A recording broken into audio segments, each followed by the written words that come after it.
어우, 제가 원래 탄산수를 별로 안 좋아했거든요. 뭔가 좀 그 쓴맛 같은 거 때문에. 그런데 이번에 테일 형님과 대화를 하는데 이제 테일 형님은 탄산수를 주로 잘 마시더라고요. 그래서 그 맛없지 않아요? 라고 물어보니까 뭔가 탄산음료는 마실 때는 좋아도 마신 후에 끈적한 그 느낌 때문에 찝찝한데 이 탄산수를 마시면은 그런 게 전혀 없어서 상쾌하고 좋다라고 하시더라고요. 탄산음료는 저희 몸에 안 좋잖아요. 그래가지고 대체품으로 이제 탄산수를 마셔야겠다는 생각에 억지로 맛이 없어도 마시고 있어요. 그런데 계속해서 마시다 보니까 생각보다 괜찮은 것 같아요.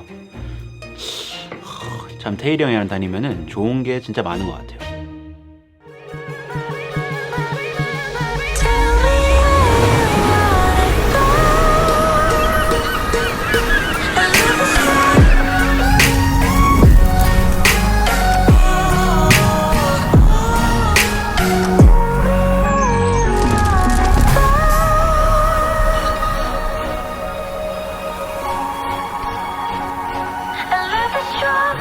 자, 이번에 올렸는 웨딩 영상은 저의 세 번째 웨딩 영상인데요. 첫 번째는 제주도에서 촬영을 해는 식전 웨딩 영상이고, 두 번째는 이번 웨딩 영상과 같이 이제 교회 형 누나들이 결혼을 할 때 제가 선물로 찍어드렸는 영상입니다. 비록 아직 갈 길이 멀지만 확실히 지난 영상들에 비해서 훨씬 더 기교도 많이 줄어들었고 훨씬 영상이 깔끔해진 것 같아가지고 되게 기분이 좋습니다. 무엇보다 이번에 EOS R로 처음 웨딩 영상을 촬영을 하면서 저의 메인 촬영기기인 EOS R에 대해서 더 자세하게 알게 된 것 같습니다. 그런 의미에서 이번 영상은 초보자들을 위한 이제 웨딩 촬영 팁들과 이번에 제가 올리는 웨딩 영상에 대한 간략한 설명들, 그리고 EOS R을 이용을 해가지고 웨딩 영상을 촬영을 하면서 느꼈는 EOS R의 장점과 단점들에 대해서도 말씀을 드려볼까 합니다. 그리고 이번 영상은 캐논에서 저에게 스폰을 줬는 영상이 아니고 지극히 저의 개인적인 의견임을 밝힙니다. 아무튼 그렇다면 곧바로 영상 시작해보도록 하겠습니다.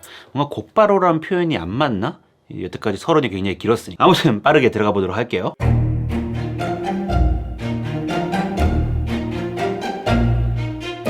첫 번째 팁은요, 웨딩을 처음 촬영하시는 분이라면은 반드시 신랑과 신부 위주로 촬영과 편집을 진행하시는 것을 추천을 드립니다. 웨딩 촬영에 익숙한 베테랑들이라면은 아마 이제 신랑 신부의 표정뿐만 아니라 주변 하객들 또한 촬영을 할 만한 여유라는 것이 있겠지만, 만약 웨딩을 처음 촬영하러 가셨거나 그냥 지인의 결혼식에 무료로 선물로 촬영을 하러 가신 것이라면은 아마 온 정신을 신랑과 신부에 쏟아도 부족할 것입니다. 웨딩 영상의 핵심은요, 순간 포착이기 때문에 최대한 많은 상황을 담기 위해서 눈을 크게 뜨고 주변을 관찰을 해야 합니다. 그러니까 만약 이 영상을 보고 계신 여러분들이 웨딩 초보거나 아니면은 지인을 위해서 선물로 이제 영상을 촬영하러 가시는 그런 분들이라면은 주변의 다른 것에 신경을 쓰지 마시고 차라리 신랑과 신부를 메인으로 촬영을 해가지고 영상을 만들어 보시는 것을 추천을 드리고 싶어요. 저는 이번에 하객들을 전부 다 촬영을 했음에도 불구하고 이번 영상은 그냥 신랑 신부 위주로 편집을 진행을 했습니다. 영상에 유일하게 등장했는 다른 사람들은 아마 신랑 신부의 부모님 밖에 없을 것 같습니다. 두 번째 팁은요, 바로 기교를 최대한 빼고 컷 편집 위주로 영상을 진행을 하시는 것을 추천을 드리고 싶습니다. 이번 영상 같은 경우는 도입부 25초쯤에 들어가는 트랜지션이 거의 유일한 화면 전환인데요, 이 트랜지션은 이유가 있어서 넣는 트랜지션입니다. 사실은 신랑 신부가 같은 장소에서 같은 방 안에서 이제 메이크업을 받고 있었는데요, 저 같은 경우는 초반에는 둘이 다른 방에서 메이크업을 준비를 한 다음에 나중에 만나는 방식으로 영상을 진행을 하고 싶어서 신랑과 신부가 마치 벽을 두고 이렇게 준비를 하고 있는 모습처럼 영상을 촬영을 했습니다. 그래서 초반에 보시면요, 신랑과 신부가 한 화면에 등장하는 것이 없습니다. 중간에 이제 부모님이랑 함께 있는 장면은 나오지만 나중에 신랑이 문을 열고 방을 들어오고 나서 이제 신랑 신부가 한 화면에 등장을 하기 시작을 해요. 이런 식으로 목적이 분명한 트랜지션 같은 경우는 얼마든지 사용하셔도 좋지만, 만약 트랜지션을 만드시는 것이 익숙하지가 않으시고 뭔가 목적이 온전히 화려함을 위해서만 존재하는 트랜지션이라면은 차라리 그 모든 트랜지션을 빼버리고 컷 편집만 사용해가지고 영상을 더 깔끔하게 만드시는 것이 훨씬 더 덜 아마추어 같아 보일 것이라고 말씀드리고 싶습니다. 자, 세 번째 같은 경우는 이제 제 영상에 대한 설명이 될 것 같은데요, 이번 영상 같은 경우는 초반에 흑백 화면으로 시작을 하는데요, 이거는 제가 이 영상의 인트로와 메인 영상에 대한 경계선을 확실하게 해주고 싶어서 이런 방식을 채택한 거기도 하고요. 사실 이번 웨딩 영상은요, 레퍼런스 영상이 따로 있었습니다. 이거 들으시면 좀 놀라실 수도 있는데, 제가 퓨리파이와 마르시아의 결혼식 영상을 굉장히 인상 깊게 봤었거든요.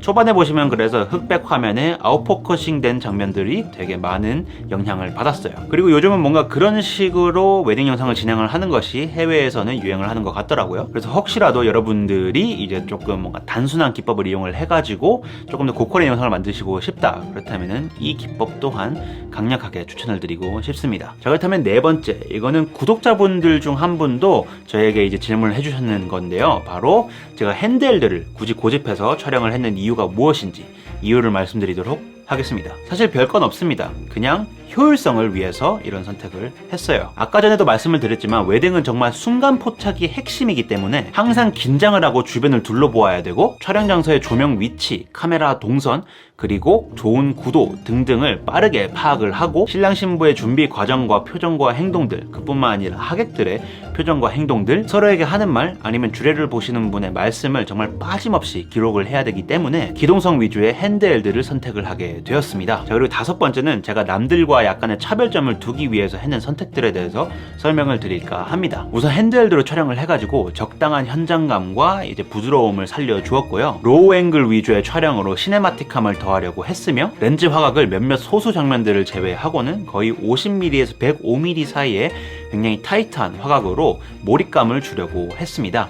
이 모든 것들이 여러분에게 잘 전달됐는지는 모르겠네요. 자, 여섯 번째 같은 경우는요, 이번에 렌즈에 대해서 좀 얘기를 해볼까 하는데요. 제가 이번 웨딩에서 가장 많이 사용하는 두 렌즈를 보여드리자면요, 50mm f1.2 RF24 105 f4 렌즈를 이 두 렌즈를 이용을 해가지고 이번 웨딩을 촬영을 했습니다. 그리고 아이러니한 것은 제가 이 두 렌즈를 사용을 하면서 한 렌즈가 너무너무 갖고 싶어졌는데요. 그것이 뭐냐면은 바로 2470 게르 렌즈가 너무 갖고 싶어졌습니다. 웨딩을 촬영하시는 분들이 왜 2470 f2.8 렌즈를 사용하시는지 좀 알 것 같더라고요. 이 2405 f4로 어두운 실내에서 FHD 60프레임으로 슬로모션을 주기 위해서 촬영을 하다 보니까 확실히 EOS R의 저조도의 이제 한계를 느끼게 되었어요. 그래서 어두운 실내에서 만약 여러분들이 촬영을 진행을 하신다, 그렇다면은 2470 f2.8 렌즈는 하나쯤 가지고 계시는 것이 좋겠다라는 생각이 들더라고요. 이건 실외에서 너무 좋은데 실내에서는 확실히 약간 어두운 감이 있기는 해요. 자, 마지막 일곱 번째 같은 경우는 제가 이번 영상을 촬영을 하면서 좀 개선을 했으면 좋겠다라는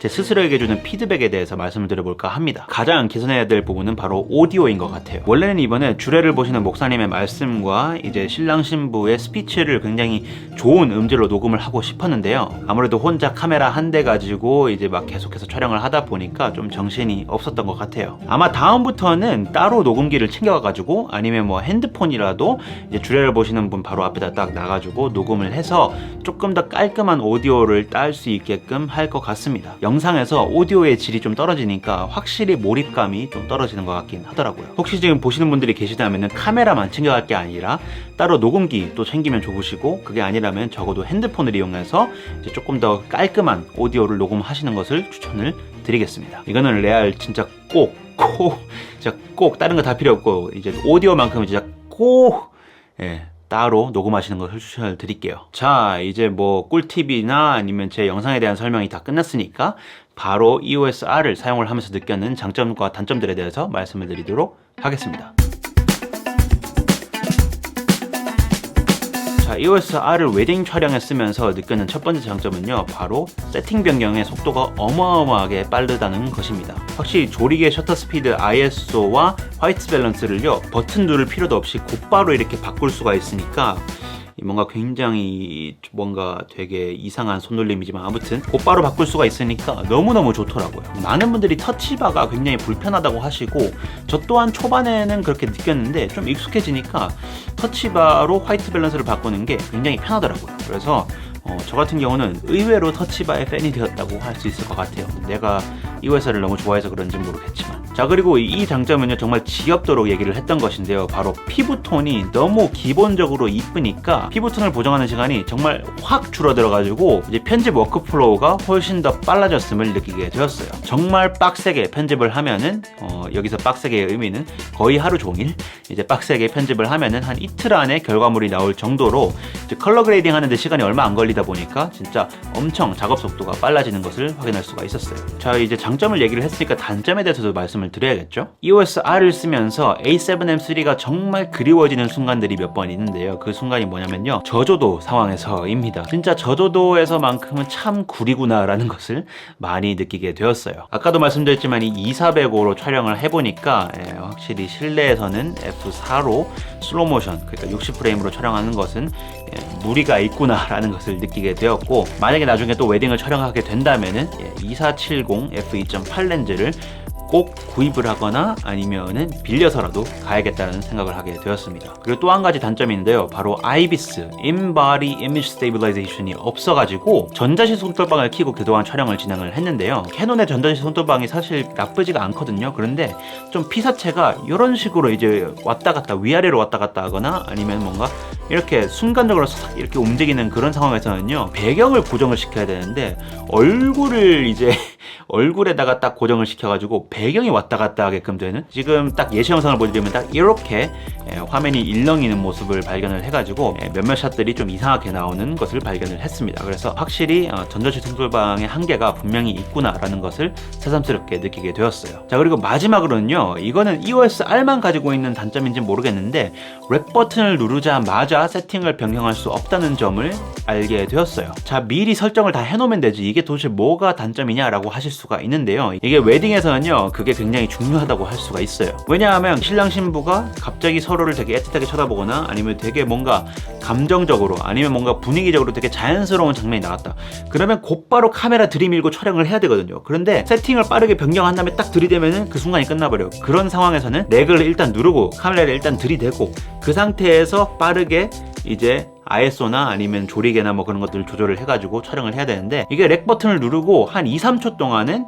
이제 모든 세팅이 먹통이 돼요. 2-3초 동안 기다렸다가 다시 이제 조절을 하기 시작하면은 그 순간 지나가 버리는 그런 좀 아쉽게 놓쳤는 장면들이 몇 가지가 있거든요. 그래서 이게 EOS R만의 문제라고는 단언을 할 수 없는데 혹시 여러분들 중에서 다른 기종 타 회사의 바디를 사용하시는 분들도 좋으니까 이제 렉 버튼을 누르고 이제 세팅을 변경하는데 걸리는 시간이 얼마나 걸리는지 밑에 댓글에다 적어주시면은 이제 저와 또 많은 구독자분들에게 도움이 될 것 같아요. 자, 그렇다면은 이제 모두 다 말씀을 드렸으니까 이제 슬슬 마무리를 해보도록 하겠습니다. 확실히 이번에 긴장을 많이 하고 촬영을 진행을 하면서 제 카메라 EOS R에 대해서 더 자세하게 알게 된 것 같아서 너무 기분이 좋고요. 앞서 말씀드리는 모든 내용은요, 그냥 저의 경험을 바탕으로 여러분들에게 말씀을 드리는 일종의 조언, 팁, 아니면은 뭐 피드백 그런 것들이니까요. 사실 EOS R이 다른 회사 카메라들에 비해서 스펙이 좀 많이 떨어지는 것처럼 보이실 수가 있는데, 결국 가장 중요한 것은 그냥 본인이 가지고 있는 카메라의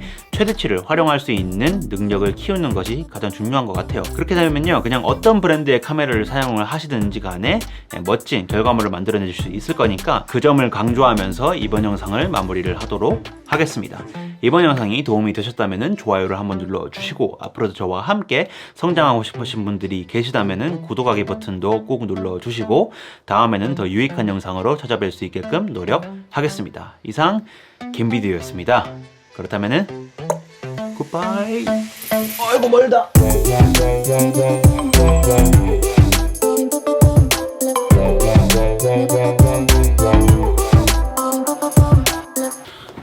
목마르다.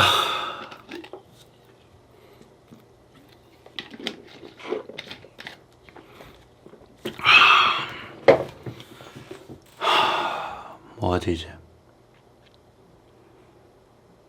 아직도 보고 있어요?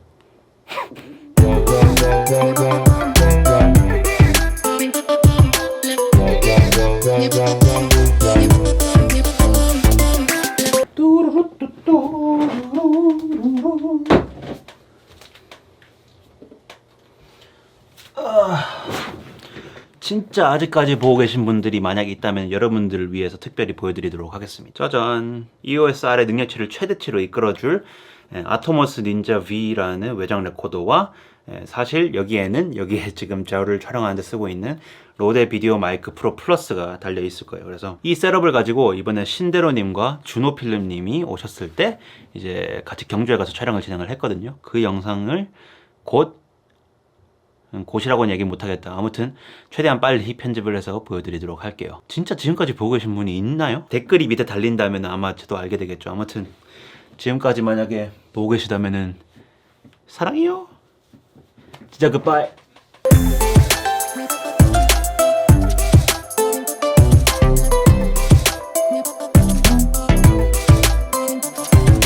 설마 아직까지 본 사람 없겠지. 설마 없겠지. 있으면 감동일 텐데.